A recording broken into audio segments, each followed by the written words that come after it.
Deixa eu conversar agora um pouquinho com o João Carlos Vicente Ferreira. O João Carlos é presidente do Instituto Histórico e Geográfico de Mato Grosso, não é isso, João? Bem-vindo ao programa. Obrigado. Muito obrigado. Obrigado pela tua presença aqui hoje. Obrigado, Luciano. O café já teve uma importância muito grande econômica no nosso país, né? Hoje a coisa está meio parada. Como é que está, João?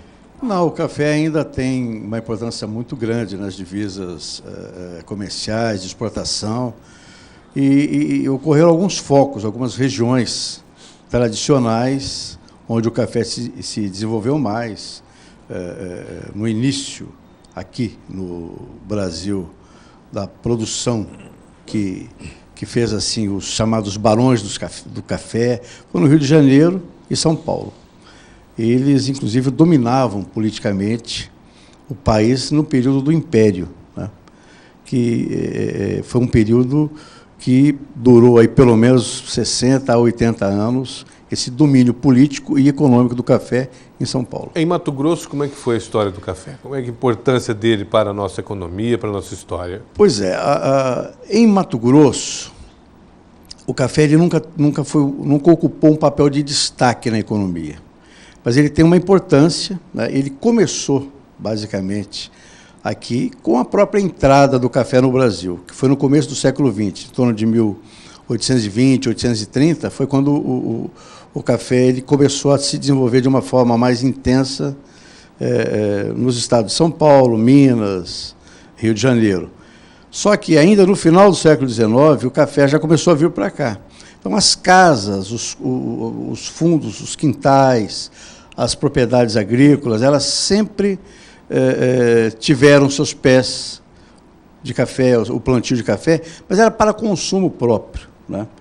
O café, enquanto uma área a ser ocupada com interesse comercial mais efetivo, ele começou nos anos 20. Depois, ele teve um projeto muito grande, muito interessante, que foi na década de 1950. Porque essa década de 50 é quando começou, Mato Grosso, o grande processo de ocupação da região norte, da região sudoeste, da região oeste, a região de Cáceres, região onde hoje é a BR-163.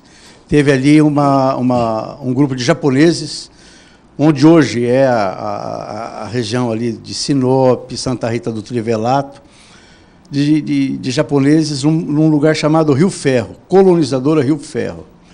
Isso é histórico, é pouco conhecido, mas é histórico. Eles vieram ali para plantar café e pimenta do reino. Só que o solo, não é que o solo não era propício, o café ele tem muitas variedades. Algumas variedades se adaptam a determinados tipos de solo, né? E a que eles tinham em mãos não era adequada para aquele tipo de solo. Aí acabou não dando certo. Acabou não dando certo. Acabou que os líderes desse agrupamento de japoneses, eles eram muito ligados ao governo do Getúlio Vargas. E foi exatamente naquele período que o Getúlio Vargas saiu do seu segundo governo, que foi em 54, quando ele se suicidou. Então, eles ficaram desprovidos de apoio.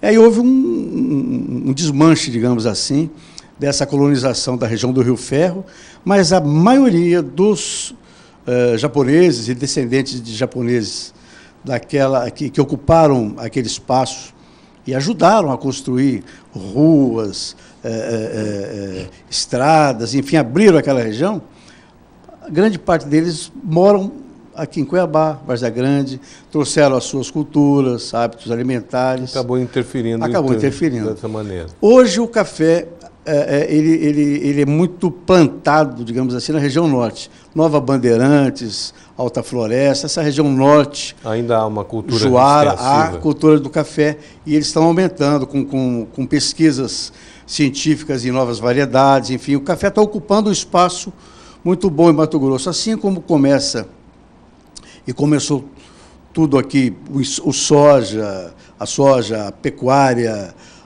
algodão. Em Mato Grosso ele começou de uma forma pequena e foi crescendo. Eu acredito que o café, em Mato Grosso, ainda vai ocupar um espaço muito interessante. E o Instituto Histórico como está? O Instituto Histórico e Geográfico de Mato Grosso ele está num momento de poucas atividades, em função de que nós estamos com os nossos espaços lá sendo reformados, realocados. nós estamos com grandes projetos a partir do segundo semestre e do ano que vem, já nos preparando para o centenário, que vai ser em 2019. O Instituto está na mesma situação da academia, né, Mato Grosso? São vizinhos, nós somos, coabitamos o mesmo espaço. O prédio hoje está em reforma. Tivemos alguns problemas em função de que parte desses recursos eles são federais. E com essa crise política e crise financeira que assolou o país, também fomos afetados. Mas nada que seja tão sério que a gente não acredite que dentro de 3 meses essa obra vai ser já concluída. Legal. Obrigado, João Carlos, pela sua presença. Eu que agradeço e sempre à disposição. Essa informação aí a respeito dessa... Como bebida é número 1, né? Número 1, com certeza. Como bebida é número 1, faz parte do nosso... principalmente em Mato Grosso, né? Porque eu morei no Nordeste e lá o pessoal não toma café. Né? Não há um hábito de se tomar o cafezinho, como você chega na casa, né? O café, ele realmente é cultural no país. Legal. Muito obrigado pela tua presença aqui. Conversei com o João Carlos Vicente Ferreira, que é o presidente do Instituto Histórico e Geográfico de Mato Grosso. Muito obrigado mais uma vez. Um abraço a todos aí do Instituto. Obrigado, à disposição.